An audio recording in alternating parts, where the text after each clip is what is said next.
Yes, sir. They just grow up so fast, don't they? Not fast enough. Gregory will now be talking a year from now. Look back on my this. Declan, you man. I imagine that it'll get to the point where they will want me to shut up. So, anyway, look at you. You so handsome. Hello, beautiful people. Hello. This is Declan Rhodes and Gregory Rhodes. And this is the official first episode of the Rhodes Less Traveled, episode 1. And before we dive in or kind of talk about why we wanted to start this, I would just like to start out by giving some humongous thanks, first of all, to Joey Mills, who is working on the audio and sound right now for this episode and all our future episodes. Also, his bomb-ass studio he has in his garage, and thank you for letting us use this space to put this project together. Secondly, I would like to give a big shout out and huge thank you to Kayla Stadler, who designed the logo for the Rhodes Less Traveled. As you can see, whatever platform you're listening to this on, it's the cute little drawing picture of me and my father looking out at a road to be traveled upon. And lastly, I just want to give a big thank you to Jackson Johnson, who actually helped me perfect and clean up the intro that you just heard to this episode. So thank you to those 3 wonderful people. This would not have been even remotely possible without their help and support. So I just want to give a wonderful big thank you to you guys. Okay, so I guess we can kind of dive right into what exactly kind of prompted this. And Dad, you feel free to jump in whenever or if ever you want to. Basically, what kind of prompted this idea, I would say back in December, January, of just sitting down with my dad and talking to him about his life and the things he's gone through and his experiences in almost 50 years of existence. It was really prompted by the topic that we'll get on later today in today's episode of his diagnosis with Stage IV Prostate Cancer. And I kind of realized that I just wanted to get to know you more. And I think a lot of people would agree with me that you have met a lot of people in your life. And I think a lot of people have been moved and touched by your courage and bravery and everything that you've done. And I just want to share that story with the world. I think the world deserves to hear that story. And everything that you contributed and will continue to contribute. So yeah, I think that's basically all that on that. Is there anything you can think of to add as to why you think we're starting this, or? No, I think it's going to turn out real awesome. Yeah, I think so too. Yeah, for sure. Okay, before we dive in, I want to just kind of give you a pre-question. Did you think in all your years of experience that Gregory Rhodes would ever be on the radio? Absolutely not. I mean, it is kind of a surreal experience, I think you could say. And I think it'll be a fun journey, just learning more about you and hearing all the stories that you have to share and wisdom and experience that you have. So yeah. Okay. So we're just going to dive right in to our first topic of our very first official episode of the Rhodes Less Traveled. So do you remember the day you were diagnosed? Yeah, I sure do. Absolutely. August 27th, 2015. 2015. Okay. So almost coming up on 5 years ago, which is insane to think about. Yeah. Do you remember kind of like anything before being diagnosed, like that led up to that day, or do you remember what exactly the words that the doctor said to you, or roughly kind of how that looked? Well, actually, from about the time your grandmother, my mother, passed away in May of 2013, literally, I had started having problems going to the bathroom. So back in the spring of 2013, and the doctor at the time that I was telling him, hey, something's not right, and he wasn't really aggressive with it. Well, it ain't no really about it. He was not aggressive at all, because he kept what I felt like at the time. I know it sounds harsh, but blowing me off. He was not assertive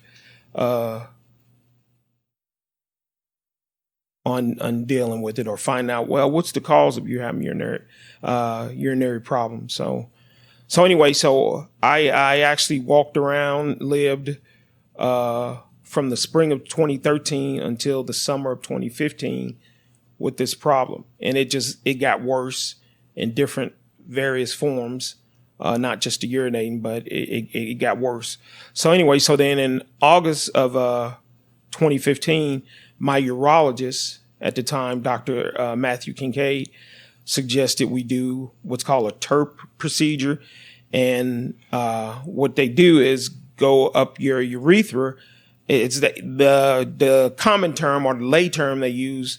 It's a TURP, but the lay term they use is Roto-Rooter, because it's basically like a Roto-Rooter service. Yeah. They go up your urethra and core it out, so it'll be large enough for you to pass urine with no problems.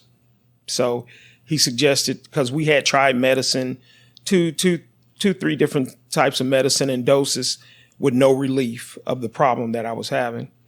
And so he suggested the TURP procedure done. So we scheduled and prepared for that.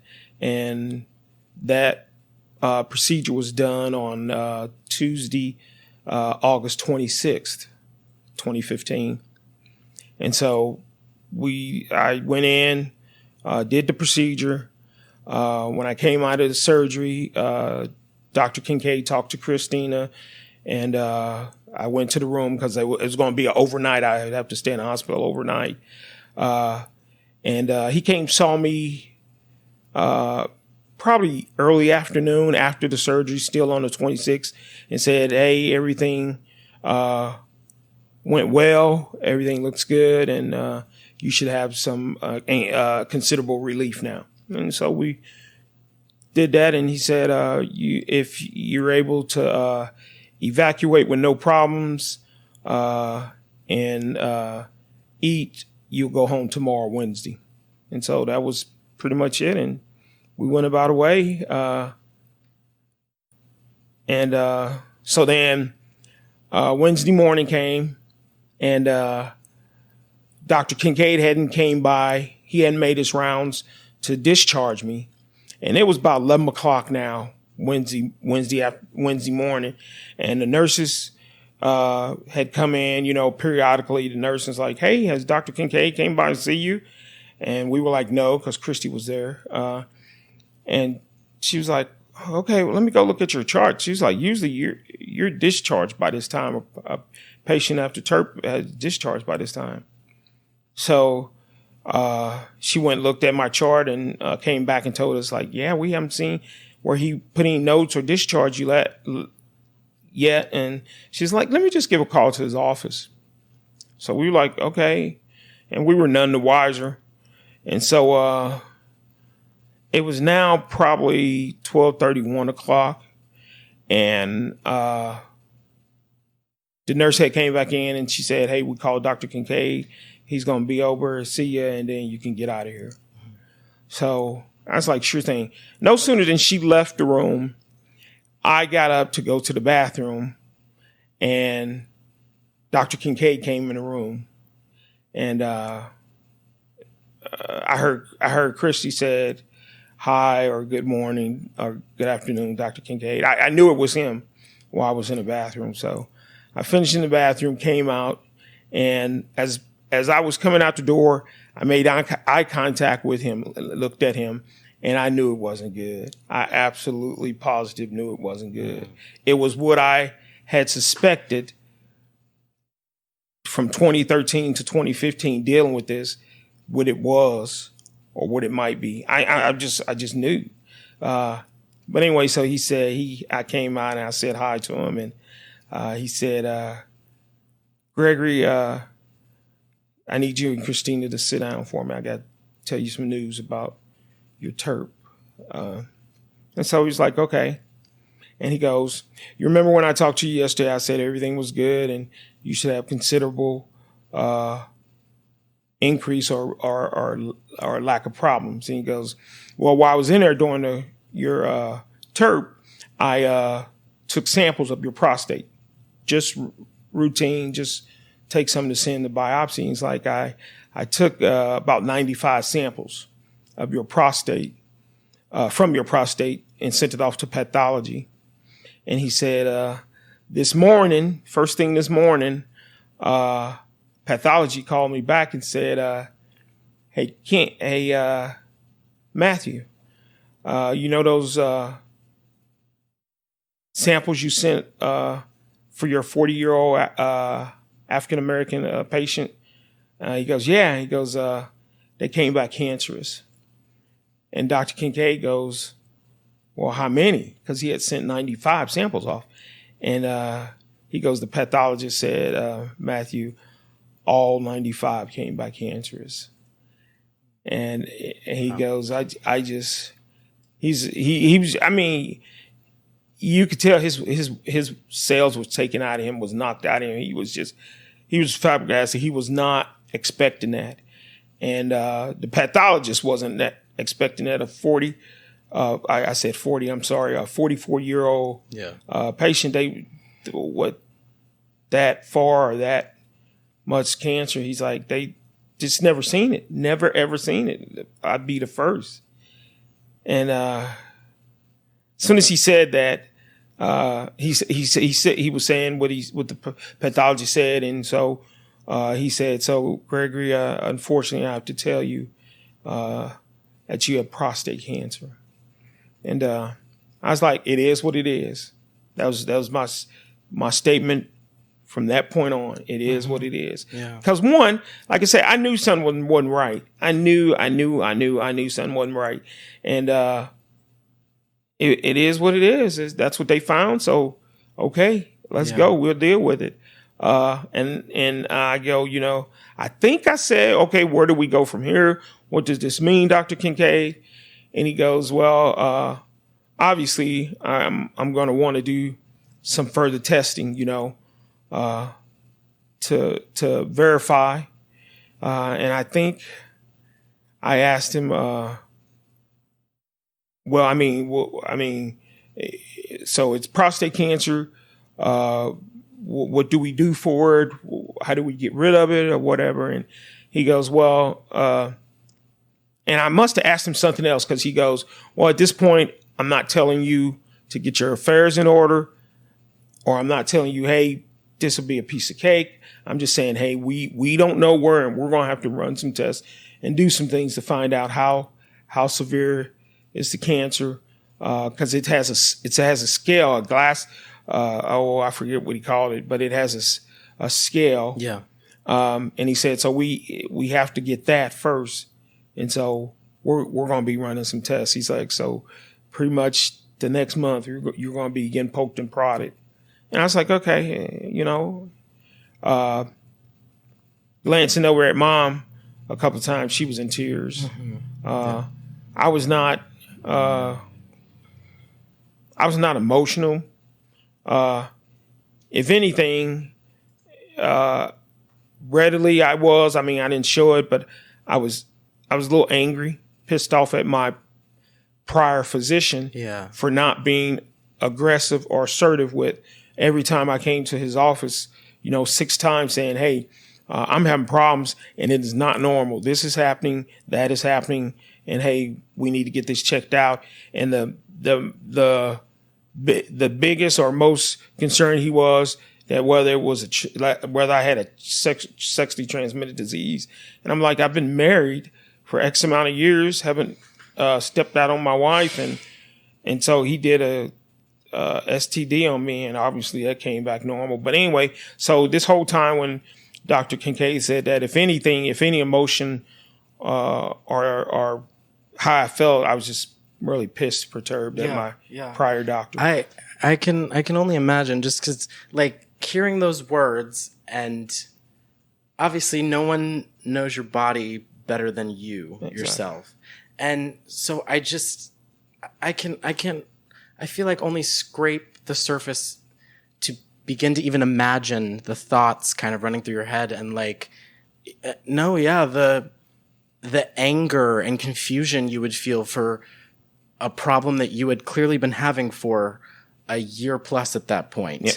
And you had been diligent and tried to go to an official and a person that is supposed to listen to your problems and address those and assess those. And virtually nothing was done until the diagnosis had come. Yeah. And like I said, he blew me off. Like I said, as a matter of fact, the way that relationship ended, is with that doctor that I had. The last time I came to his office for that problem, having problems urinating and other problems, and I finally said something to him, and he goes, "Well, Gregory, if this is prostate cancer, if you're thinking this prostate cancer, really, at your age, for African American, if it is, it's terminal. It's nothing we can do." That's what he said. And so that relationship ended that day. That's the doctor that would not listen to you. And that's my doctor who I had of probably 10 plus years. Said, "Well, Gregory, if you think this is prostate cancer for a 40 something year old black male, it's terminal. It's nothing we can do for it." And all my knowledge or small knowledge of prostate cancer, that was the last thing you would tell somebody, because prostate cancer is 100% preventable and treatable. And I mean, you can live from it. And here he telling me it was terminal. There's nothing we can do. And I left his office that day and went looking for a new doctor and never saw or heard from him again. So I was like you said, I was angry and frustrated. If any emotions were there when Dr. Kincaid told me that. Yeah. And I also think it would be 100% justifiable and understandable to be told something like that and then kind of try to find blame for something. Just like why is this happening? How could this have happened? How could this have been prevented? And I mean, it really sucks to hear, and it's sad that it honestly sounds like it could have been, if the person that was in charge of taking care of your health could have just listened to your needs. Yeah. Really, and all he really had to do, just like my new doctor, who I love, Dr. Williams, Rick Williams, all Dr. Christensen had to do at the time when I was complaining, whether he wanted to be aggressive with it or not, all he had to do is refer me to a urologist, because I would have got with a urologist, and then he would have did his workup on me and stuff. And he would have been like, "Oh yeah, this is not good. This is not right. We need to do this. We need to do X, Y, and Z." And at the very least, the prostate cancer would have been discovered well before August of 2015. Yeah. It would. I have no doubt that they would have discovered it in 2013, at the very latest, early 2014. But a urologist would have done it again, because Dr. Kincaid. Because when I left Dr. Christensen's office that day, I went in search of a new doctor, found a new doctor, Rick Williams in Ozark. Went to him, eventually got an appointment in to see him. He had to do his, work up a new patient. And then take what was my complaint. And I mean, the day I told him what I was having problems with and what was going on, he immediately referred me to a urologist. So from that time, I mean, that's how fast things went. And I got the urologist, Dr. Kincaid.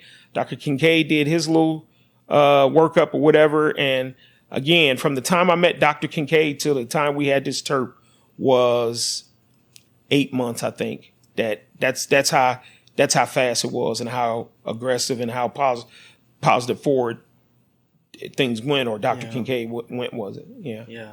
So, yeah. Looking back retrospectively, do you think there is any reason you can think that maybe this doctor didn't necessarily take your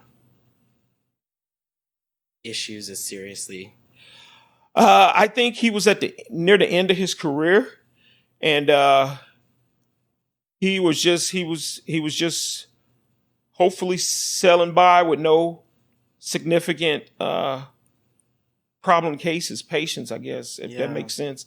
That and I surely found out, when I left his office again, I say that day and found a new doctor. It was probably, and maybe it was a week later when I had to fill out the paperwork to authorize Dr. Christensen's office to send all my medical records and files and x-rays, everything, whatever, over the last 10 plus years that I was with him, to send it to Dr. Williams' office so they'd have my medical records. But anyway, when I pursued doing that, I found out that he was retiring at the end of the year of 2013. So again, I think, he was at the end of his career. He didn't want to deal with it. But again, even that, not making excuses, even if he didn't want to deal with me or any other patient who had a complaint to him at that point, for me, all he had to do was refer me to a urologist. And I actually had suggested that, like, visit number 3 or 4. So, that's all he had to do, and the urologist took it from there. Because Dr. Matthew Kincaid, once he did the TERP or said we need to do this, I didn't even have any interactions with my primary care physician, who I like, Dr. Wick Williams. It was all on Dr. Kincaid's hands. So that's all Dr. Christensen had to do, was refer me to a urologist, and I was a done deal for him. But so why he wasn't aggressive, why he wasn't more proactive with me, I think he was or I hope to think it was because he was checking out. I would hope it wouldn't be for any other reason, if that makes sense. Yes. No, I think, yes, I 100% understand that. I think that is also, not necessarily to go off on a tangent, but with everything, currently going on, definitely trying to educate myself on more social issues and racial disparities in America and the world. Something that I have seen a lot of, a specific demographic is Black women not necessarily being taken as seriously by doctors and healthcare providers, which is, interestingly enough, caused a lot of Black women's death. Wow. From even the slightest things of just, I was reading an article about Black women who give birth and are saying they're in pain and want drugs to help with that pain, and not being taken as seriously just because of some stereotype, fill in the blank, whatever, of what people think how a Black woman would react to certain situations, right? Which is insane, and it's sad that it's, I think, still affecting things today, definitely. But yeah, I definitely agree. I would hope it wouldn't necessarily be for anything like that. Literally, if just the color of your skin was a reason that he did not take your issues as seriously. Right. I would hope, on the bottom of my heart, that that's not what that was. If it is, Yeah. It's all speculation at that point. So Right. I don't necessarily want to get into that. But is there anything, 5 years ago, we're in 2020 now, that you know now that you wished you had known then? Or did you even, think you would still be here 5 years ago? No, actually I didn't. And why you may ask is because my career choice, my one of my careers as a Springfield firefighter. Firefighters have a high incidence of cancers. That's the nature of our job, but we have a high incident or high rate in our ranks of firefighters having cancer. Is there any specific type of cancer they usually get, or just? No, it might be. So don't quote me. Yeah. I don't know. But I just know that firefighters worldwide have a high rate of cancer within the ranks. Nature of the job. Right. So I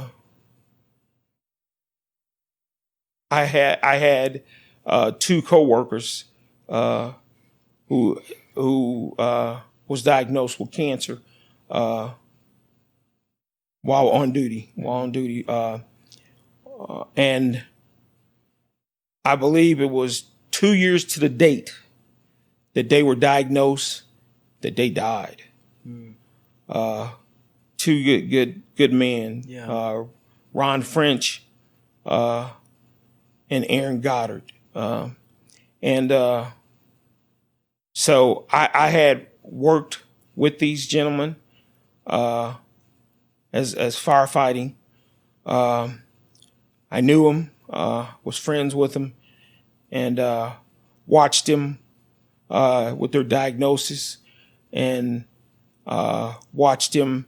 At that time, I don't know if they knew, but we, the other firemen, we didn't know a time frame of what it would be, but we just knew it was bad.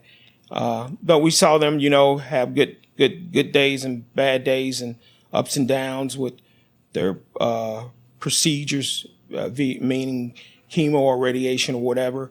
And what I saw, I thought, man, I would never want to go through with that.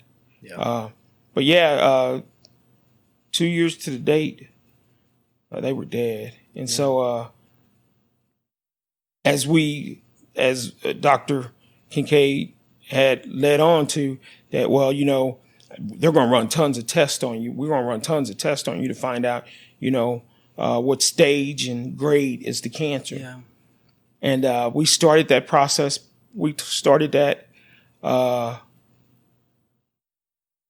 September, early in September. And I mean, I went to several different specialists in the realms of prostate cancer, and different scans and tests was done. And unfortunately, with each scan that they did, each CAT scan or MRI they did on my prostate area, looking to see how far advanced this cancer was or whatever, something else would pop hot in my body. And what that means is, they gave me this stuff to drink so it would show up on the imaging machine, whatever. But the stuff that I drank or whatever they ingested in me would go straight to cancer sites, the active cancer. Yeah. So again, and literally when we, from the first test on, when we started that process, not just my prostate area or the prostate lit up hot, meaning cancers, other parts lit up hot. Yeah. And it just, you can see a trail was going up to my neck. And when they were done, late September, early October, they had diagnosed me of prostate cancer, stage 4, metastatic. And what that means, that stage 4 means with cancer, any cancer, prostate cancer or any kind of cancer, means that it is not just in one area or affected one area or organ of your body. Multiple areas of your body or organs are involved. Yeah. And with mine, the prostate cancer had spread to my thyroid cartilage up in my neck. Yeah. And so that's what made it stage 4, and it was metastatic because it had metastasized all the way from the prostate up into my neck. So it was stage 4 metastasized or metastatic. Yeah. And the doctors at that time, by this time I had got, Dr. Kincaid had got me referred to an oncologist as well as a radiation oncologist. Yeah. And I went and saw them, and they go, we've never seen this. And we were like, Christina, I was like, what do you mean you've never seen this? And they were like, we've never seen or had a case where prostate cancer spread it from the prostate specifically to the thyroid cartilage, the bone in your neck or your cartilage. We've seen it spread to other places, places on people, your liver, your lungs, your kidneys, whatever, but never it went all the way up into your neck. Never. To the point of, matter of fact, Christina started doing research. I mean, she was doing research and stuff, trying to educate herself and get up to speed on all this from day one. Yeah. And she found out that there was only 5 cases. And so she told me, so I was thinking she was talking about there's only 5 cases in Springfield, Missouri, or 5 cases at Mercy Hospital that have ever had this. No, that was 5 cases in the world. So you are one of 5. I was number 6. 6. Yeah. Number 6 to have it travel from your prostate to the thyroid in the neck. Absolutely. Yeah. That's God. I can't imagine. I guess my first question would be, how does it feel to be one of 6 in the whole world? I guess that's kind of almost special. Yeah. I didn't feel special. Yeah. I seriously didn't. Not 1 minute did I ever feel special or go, woohoo. Yeah. Man, I'm one of 6. Yeah. I was more like, no, come on. Really? There's only 5 cases. And then I think I asked her, like, well, what's the outcomes? Yeah. And she's like, it is so rare they don't have tons of research on it. Because and I was like, well, really? Come on. And of course, going visit the oncologists and talking to them, they were pretty much saying the same thing. So at that point, my biggest deal or my biggest one to know was, okay, what's my life expectancy? Yeah. Yeah. I mean, if this is as bad as it's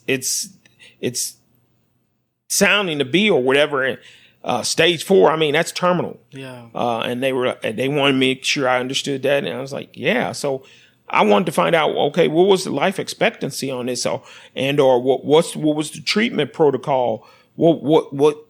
What could kill it, or what are we going to do? Yeah. And Christine and I went, I hate to say round and round with even our oncologist, and my oncologist, she's a godsend. She's awesome, Dr. Jessica Snyder. But we kept going and trying to get somebody to say, well, your life expectancy is 2 years or 5 years, or 10 years. Yeah.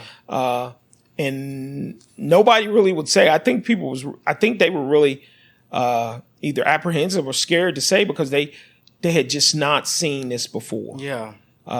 And so finally on my birthday, October 16th, we happened to have a oncologist appointment with Dr. Snyder, and she didn't sugarcoat anything. She didn't run away for any questions and stuff. And she finally said that, well, right now what we're looking at is either anywhere from 2 to 20 years. Either 2 years you could be dead from this, or less, or you could live for another 20 years. But just know, I mean, you will die of this because it's terminal. And we understood that. And so then at that point, from that point on, we tried to go, well, what determines whether I'm going to be a 2-year prostate cancer, thyroid, or I'm going to be a 20-year. And that was just hard again because they didn't have years of research. You know, if it was just straight prostate cancer, well, they have tons of research that say, okay, you have prostate cancer, stage 2 or stage 3. We can take it out, or we can radiate it, and you're going to live to another 30, 40 years. They just didn't have that. Yeah. So that was really what was the next big leap we tried to get. Is like, well, how am I going? What's going to determine whether I'm going to be a 2-year patient or a 20-year patient? Yeah. And run more tests and stuff because they wanted to know. Well, they really actually when the last scan they had did and they had showed my neck lit up. At that time, they didn't know it was my thyroid cartilage. Yes. So I remember Dr. Snyder saying, we need to find out exactly where that cancer is in your neck. And most importantly, we need to find out what kind of cancer it is. And at that point, I was like, what do you mean what kind of cancer it is? And she was like, we need to find out if that's prostate cancer. And I was like, I was thinking, now I'm not medically, so I was thinking like, well, it's not prostate cancer. My prostate is way down here. Yeah. You know, it's going to be thyroid cancer or something. Yeah. And she's like, no, we need to find out what kind of cancer it is. And let's hope it's not prostate cancer. And I remember saying, well, what if it is prostate cancer? And she was like, well, that's not good because that means that the prostate cancer that you have, it has spread from your prostate all the way up into your neck. Yeah. I mean, it has traveled that far. That's not good. Yeah. That's not good. Yeah. And so that was the next month of poking and prodding to find out where specifically in my neck was it and what kind of cancer it was. Yeah. It's insane. So did they find out? Yeah, they found out mid-October of that year of 2015 that it was in fact in my neck on my thyroid cartilage the cancer was, and it was prostate cancer. When they did a biopsy, and it was prostate cancer, which means that cancer had traveled from my prostate all the way up into my neck, which means traveling that far, it's other areas of your body between your prostate and your neck, the other organs that they were concerned about being cancerous. Yes. And so, but at that point, just everything, just all my lymph nodes in my pelvic, every scan came up, they were hot. They were just all cancerous. Yeah. And then in my neck, thyroid. So the treatment was decided that I needed to have a thyroidectomy, something like that, where they take out that bone that was cancerous, and hopefully that'd be all the cancer in my neck, and we just deal with the prostate cancer. Yeah. So we did that on October 27th. I had that done. And I tell you what, I've had pain just dealing with the prostate cancer and other pain in my life. But coming out of that surgery, man, that was painful. Well, you know, well, they cut your neck and then they go in and cut a bone out of your neck. Mm-hmm. That's not going to feel good. So, but that was perhaps of all this time from the time Dr. Kincaid told us on August 27th to date, that October 27th, 2 months later, was my lowest point. I was feeling real low. Yeah. I was that day that I had that surgery, man. I was in pain. Yeah. Yeah. I think so flash forwarding to now. Yeah. We've had ups and downs, obviously, in between then. I think what a lot of people would love to hear as of right now, us recording this episode, kind of where are you at right now? Well, where I'm at right now is we're in a holding pattern, or status quo. We did find out late last year, 2019, that the cancer had spread to the lymph nodes in my kidneys, or around my kidneys, and that was new. That was a new location for it. Yeah. And which was causing me some significant problems. And so at that time, the recommendation was to go in, put a stent in my left kidney, and restart chemo. Because I had been off chemo now for almost 2 years. Yeah. Everything was holding at bay. But now we realized it had reared its ugly head again. Yeah. So November of last year, Dr. Kincaid went in and put a stent in my left kidney to help it drain. And then Dr. Snyder restarted chemo to kill the cancer, to knock it down or kill it. Yes. That was around my left kidney. And so we started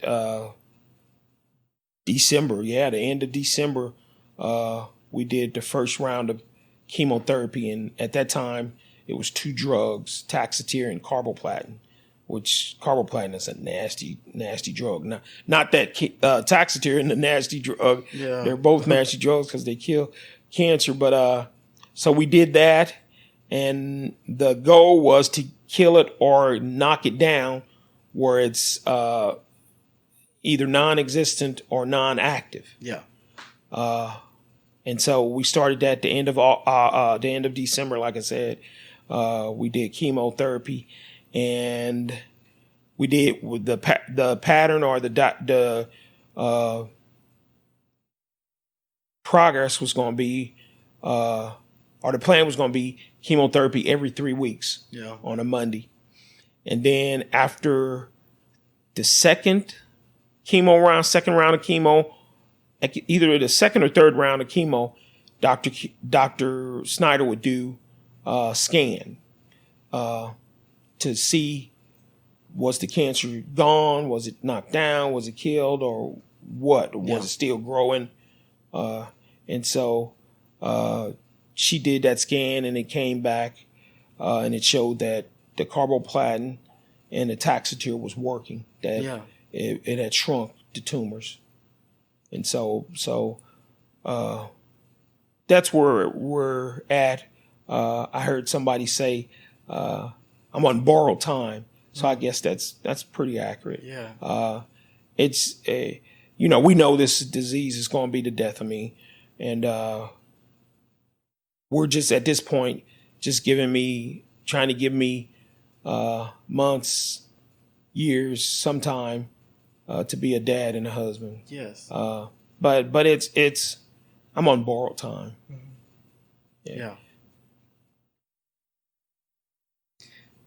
I think before we do our last thing, I think I just would like to ask you, and for everyone else listening, for anyone that either is dealing with something terminal, doesn't have to be cancer, an illness, disease, any kind, either is, or maybe they were just told today they have such and such time. What would you kind of say to that person, or maybe even to yourself 5 years ago? Oh, yeah. Well, first and foremost, I'd always say God has the last say so. No matter what the doctors find, no matter what their tests show, no matter what their scans reveal, God has the last say so in this equation or in this problem. So that's the first thing I tell them. God has the last say so. The second thing I would say is, take time to smell the roses, I guess. Yeah. And I can't believe I'm saying that. That's a old cliche, but it is true. We run through this life in the sense of, and what I mean by that, dads, husbands, fathers, you work to make it better for your family, to provide for your family, and to provide for your children, but we get lost sometimes. We work so hard to do those things, and those are noble and honorable things. I'm not saying there's anything wrong with a dad, a husband, a father wanting to work hard for the better of his family or provide for his wife and their kids. I'm not saying anything wrong with that. I'm just saying I look back at me, and I was telling the doctor 2 years before this happened what was going on. But at that time too, I wasn't taking time to smell the roses with you guys. Mom was basically a single mother for the 5 years I was gone on active duty. Yeah. And so I wasn't taking time to smell the roses. I wasn't taking time to get wet in the rain, to splash in the rain puddles. So that's what I'd say to somebody.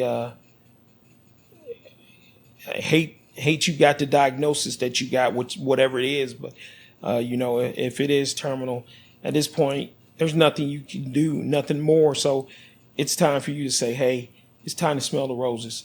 It's time to get wet in the rain. Yeah. Time to play in the puddles, the rain puddles. Yeah.